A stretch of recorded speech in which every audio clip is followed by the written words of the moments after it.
It's full of hate. He butters, cries, and a dark shadow falls over this troll. From the ashes of a once great fandom has risen a meme, an LOL that must be liked.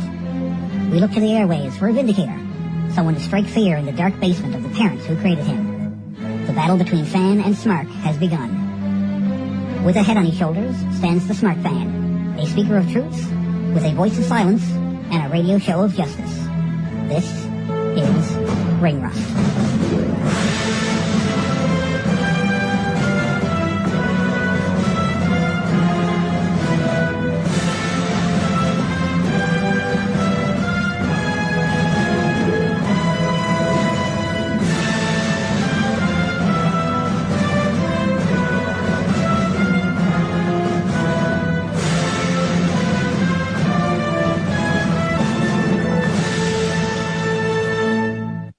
Said so much because it was announced recently from WWE.com, international wrestling legend Jushin Thunder Liger will appear at NXT Takeover Brooklyn. Simple name, I suppose. Like, we've got to come up with a name for our takeover show that's taking place in Brooklyn. What do you think we should call it? Person who also helped us name the second CFL team called the Rough Riders? The blockbuster announcement was made by NXT General Manager William Regal at the recent NXT tapings at Full Sail University in Orlando, Florida, and then via Twitter. A legend in his home country, Japan, Liger is an innovator of the high-flying, hard-hitting style that defined cruiserweight wrestling. A true aerial artist, he is not only credited with the invention of the shooting star press, but is also a dangerous striker, known for his devastating Shotai palm strikes. He brought that style to America in the early 90s with WCW, where he captured their light heavyweight championship from Brian Pillman on Christmas 1991. Was it still the light heavyweight? Or was it... I didn't know if they had a light heavyweight. I knew they had a cruiserweight title. Or is this WWE history we're talking about now? Oh, we've decided it's going to be the light heavyweight belt. Yeah, but we've decided it's going to be the light heavyweight belt. Let me write it on this pink slip for you. Liger and Pillman went on to have a classic battle at Super Brawl 2 that is regarded as one of the best cruiserweight matches ever. Now, they call him a cruiserweight there, and WCW had a cruiserweight belt. I don't know. Liger returned to Japan. I guess WWE wants to take credit for the term cruiserweight. I don't know. Liger returned to Japan for several years before coming back to WCW for the debut episode of Monday Nitro in 1995, again squaring off with Pillman in a thrilling affair. A decorated champion in Japan, Mexico, and the United States, Jushin Thunder Liger will appear in WWE for the first time ever at Brooklyn's Barclays Center on Saturday, August 22nd. Don't miss your chance to see a rare appearance in the United States from one of the most revered high flyers of all time. Tickets for NXT Takeover Brooklyn will be available this Saturday at 12 p.m. Eastern Standard Time. And you can click there for the... But it's on WWE.com. Look for Jushin Liger on WWE.com. I'm sure you're not going to have a hard time finding it. Anyway, enough of that good news. Well, not that the rest of the show is going to suck in comparison, I suppose, but, you know. Now it's on to the Battleground Preview for this coming Sunday from the WWE Network, or on pay-per-view, if you really want to spend a bunch of money on it. Or you can get it for $9.99 US. Radio Shrug. And, you know, it's included. And you get everything. You get everything to WWE Network. I don't understand why people... Like, I don't get what's so cool about it. Do you like wrestling? Yeah. Then I don't understand what you don't get about the WWE Network. Did you like WWE when you were a kid? Oh, yeah. It was much better then. Well, guess what? Archives of, like, old episodes of Raw, Nitro, probably also SmackDown and Thunder, Sunday Night Heat probably as well. Who knows? Tuesday Night Titans might be on there. If you went and have a look, I don't know. But see, you don't have the network, so you don't know. But anyway, it's from St. Louis, Missouri. And right now they have 6 matches, including the pre-show, which will see R-Truth, King What's Up, taking on King Barrett, for Barrett's King of the Ring crown. And, well, it's a pre-show match, so, I mean, you know, you can watch the pay-per-view without, or the event or whatever, without seeing the pre-show, but the pre-show comes included with the WWE. You can see the pre-show on the WWE Network, you can see the pay-per-view on the WWE Network. I don't know why you wouldn't. But, you know, discomfort of the posterior, we'll say. Then. So, who do I think is going to win that match? God save our Queen. Yeah, I'll go for King Barrett. And I quote, check out the TMZ of professional wrestling news. And I quote on Facebook, all the latest news with some attitude, new and classic wrestling videos, and so much more. Can I have your attention, please? I just received an email from the Raw general manager.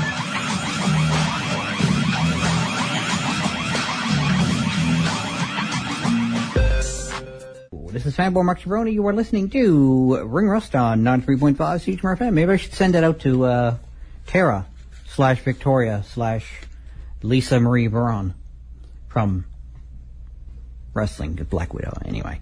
Or I can send it out to Amanda Storm, I suppose, if you're a little bit more hardcore and into wrestlers that very few people have heard of. But that's... Anyway, so back to the Battleground Preview for this coming Sunday on the WWE Network or on pay-per-view, if you are so inclined. Don't think I'm really going to comment too much on streams, because I personally, I used to use streams myself, but then, I mean, this is even before the WWE Network, I stopped using streams. They just were too unreliable. I'd be sitting there with my fingers crossed that the stream would stay up, and usually it did. It didn't always, but usually it did. It's the price you pay for getting something for free, basically. And technically illegally. So, and that's another reason I don't, because the WWE Network is right there. It's literally right there. All you have to do is pay for it. And if you can't justify having to pay for it, you can't justify having to watch it. It's what I've always said. You know, since I decided I wasn't going to use streams anymore for various moral and financial whatever reasons, I just, you know, I personally just I don't feel I need them, so I don't use them. And almost every pay-per-view, there's going to be someone posting on Facebook or Twitter. What I used to see it on Facebook more so than Twitter. I don't actually pay attention to really what's coming through on much. Well, I can only see what people I'm following are saying on Twitter, because I'm a member of a number of wrestling groups on Facebook. So anyone posting on one of those groups, has anyone got a stream for tonight's pay-per-view, or I'm offering these streams for the pay-per-view, or whatever. It's like, nah, no thanks. And 9 times out of 10, when someone asks for a stream, you know, where can I watch the pay-per-view? I want a website I can watch the pay-per-view or whatever. Someone will post www.com, WWE Network, $9.99, LOL, YOLO, swag, selfie. So, next match, and not really going to do these in any particular order. Usually on the Wikipedia page, they put the pre-show match as the first match, and then right after that, what's expected to be in the main event of the show. I don't understand why they do that. Like, it's one thing to have the main event first and then in descending order. That's fine. Or if you want to put them in actual expected chronological order and have the pre-show match first and then all the other matches theoretically chronologically. I don't know. They do the pre-show match and then it goes in descending order and amount of importance. The next match I'll be talking about, I guess, will be the Randy Orton versus Sheamus match, which isn't for anything in particular, except, you know, bragging rights, I suppose. But, you know, they just don't like each other, and Randy Orton's a good guy this time around, and, well, we'll see how long that lasts, I suppose. Well, I mean, I can understand how wrestlers would have more fun being a bad guy, you know. Everyone has, any actor. Ask any actor. They enjoy being a bad guy more than they enjoy being a good guy. Pretty much universally. right across the board. They enjoy being a bad guy more so than being a good guy. So it's not really... My prediction, I guess, will be Sheamus, just really because he's Sheamus and he's bigger and he's got this hair and this beard and turtle power.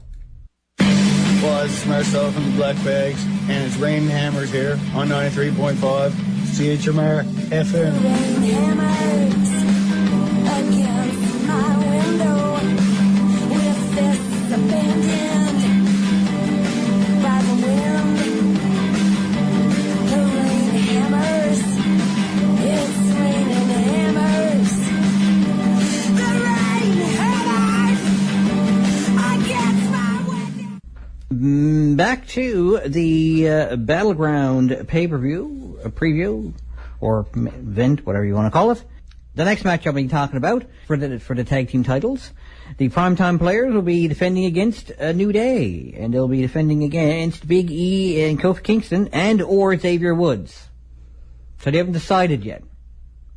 That'd be interesting. I like the fact that they're trying to do the Freebird rule. They're calling it the New Day rule, of course, but, you know, they're trying to do the Freebird rule where a 3-man stable holds a 2-man title, and any 2 of those 3 men can defend the title.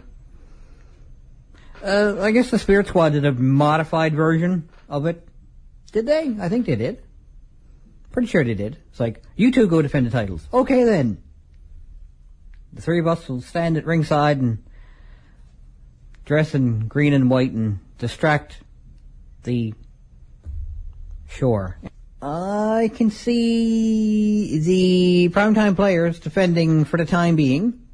They might lose them. I don't know. They haven't really... Have they defended them on pay-per-view yet? I don't think they have. No, they won the titles at Money in the Bank. So they're probably not going to lose the belts just yet. Because anyone who actually understands wrestling will know they're not going to lose the titles yet. It's what's known as a transitional champion. There had to be a whole other championship contender in order for that to happen, really. You know, and they haven't had transitional champions for a while. I think Mick Foley, or the Big Show, maybe was the last transitional champion WWE had, and it was WWF at the time. So that's how long it's been since they had a transitional champion. So, anyone who actually understands how wrestling works, who's actually been paying attention and remembers things, which is not what WWE wants you to do. They don't want you to remember 6 months, we'll just take this person off TV and eventually the fans will forget. No, eventually the fans will remember, and then that's where your problem is. But hey, what do I know? I've only got a human-level memory. They had me at shaking like Parkinson's. So maybe racist isn't what my problem is.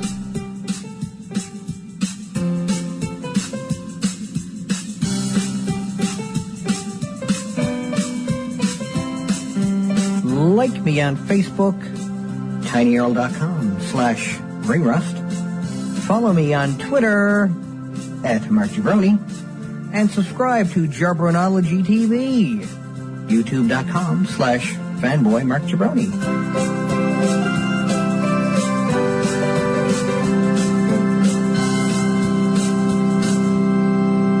Hey, this is Chris Jericho of Fozzy in the Steve East of Canada, and you're listening to 93.5 right here. I'll make it easy. Pure electricity in my pants. Oh, my.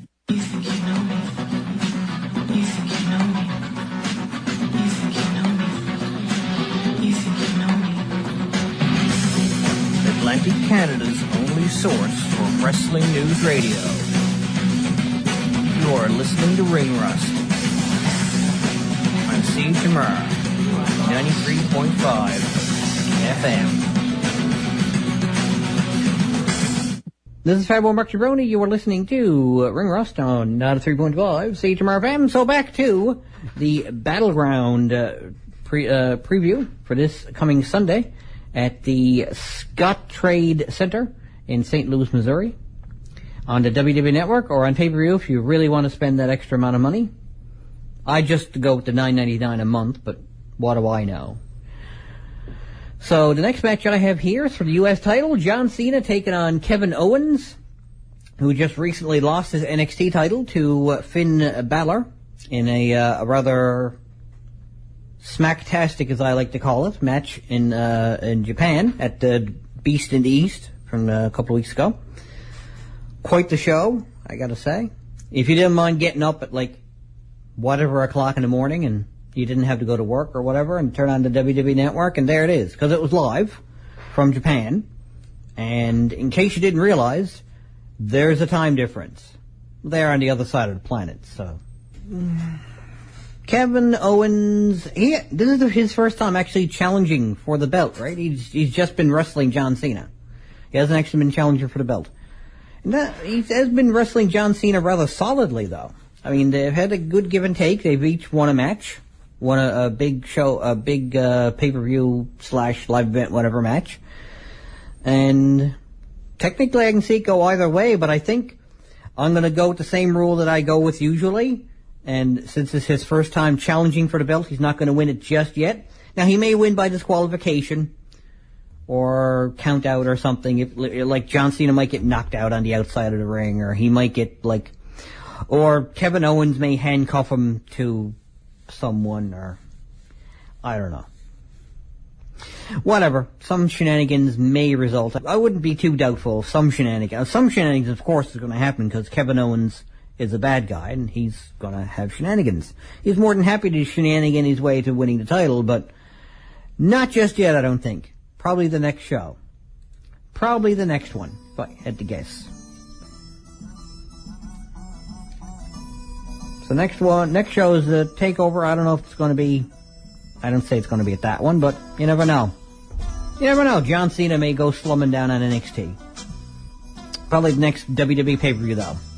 But for now, it's the running game.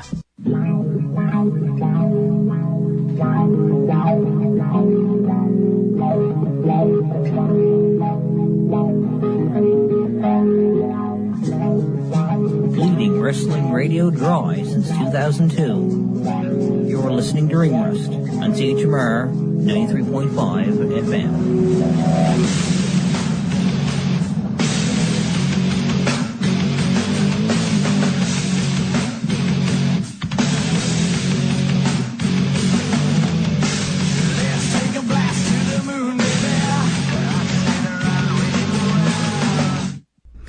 So we got two more matches for the preview of Battleground.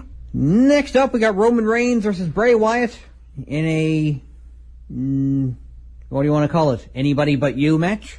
Because that's what Bray Wyatt's been saying, anybody but you. So basically, he's the voice of the internet wrestling community who instantly got tired of Roman Reigns when he won the Royal Rumble. Because any one of them has stepped inside of a wrestling ring ever in their entire life. Yes, it does matter, actually. To those of us who have actually stepped inside of a wrestling ring, it does matter. Much like that popular hashtag from however long ago it was, it's much like wrestling. It matters. You know, wrestling matters. Anyway, that was from TNA, actually, wasn't it? Yeah, they used to say wrestling matters. So anyway, because, well, that's when WWE was fresh off of removing wrestling from the name of their company. It's like, it was just, no longer WWE doesn't stand for World Wrestling Entertainment anymore. It's just WWE. Okay, then. Well, if the Colonel can do it, then I can do it. Because, you know, they don't call it Kentucky Fried Chicken anymore. It's just KFC. But what does it stand for? Back of the line. What? I just asked the question. No chicken for you. My God, he's working here now. Anyway. Ironically, he's got a line of soups. Just, if you understood the reference. To further that information, he's got a line of soups now. He's more than willing to sell his soup to you. So, I predict, I guess it could really go either way. I can see it go either way, really. I suppose it's more likely Bray Wyatt's going to win, but they could do the Superman Roman Reigns and have him win it. I don't know. I wouldn't be disappointed either way. But I'm going to predict Bray Wyatt all the same.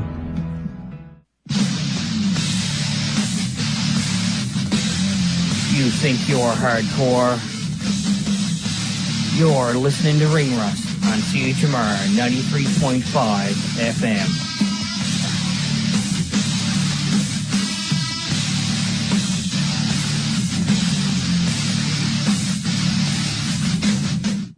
Jehovah's Witness Protection Program. You heard me. This is Fanboy Mark Jabroni. You are listening to Ring Rust on 3.5 CHMR-FM, and what I suspect, well, what I hope anyway, being it's for the World Heavyweight title, is going to be the main event, is Seth Rollins defending against Brock Lesnar. Now, Brock Lesnar's first time challenging Seth Rollins for the title, but he's held the title on 3 or 4 different occasions. So he's a solid contender, and he's got Paul Heyman in his corner. So it's not like it's really that likely he's not going to win the title, but I don't know.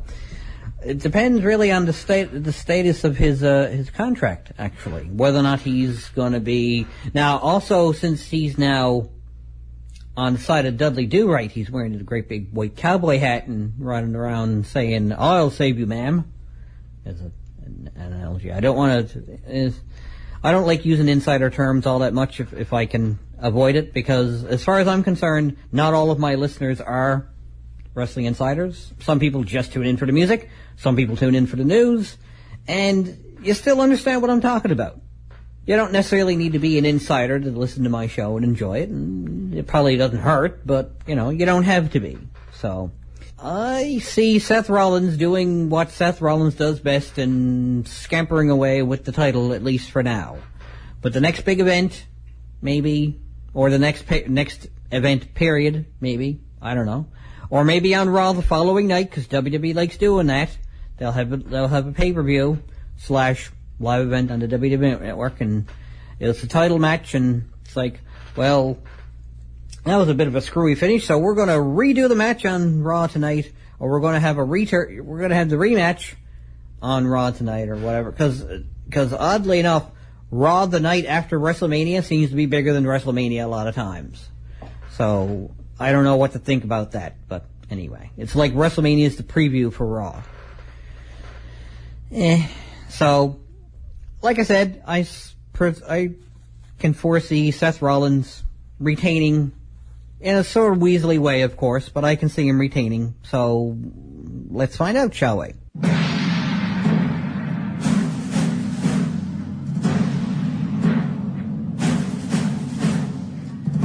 Now approaching the microphone, broadcasting at 93.5 FM. He is the reigning CHMR broadcast champion, Fanboy Mark Jabroni.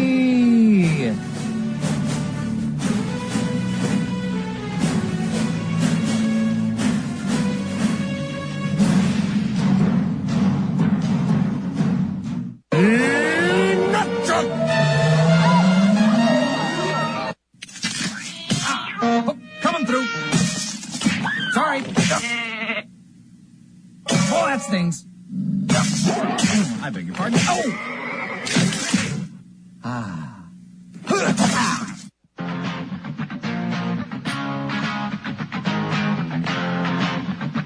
Self-high-five. Good God. You're tuned in to Ring Rust on CHMR 93.5 FM.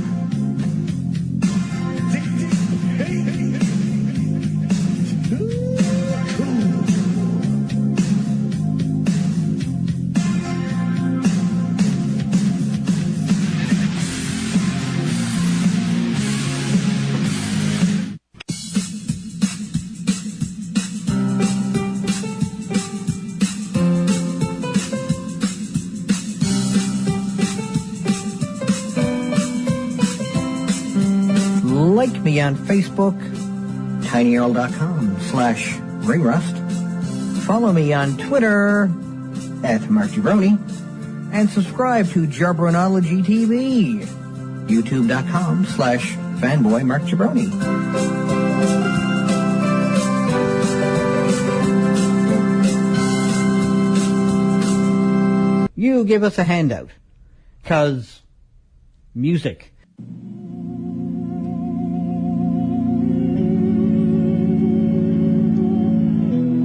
That's it for another show, kiddies. Check me out on Facebook, where you can keep track of all the news that's right on the mark, from around ringside to the latest concerts.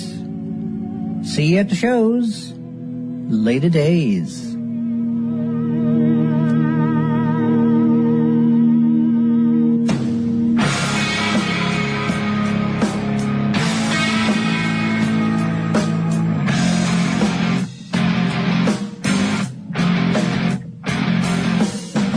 This is 93.5 CHMR-FM.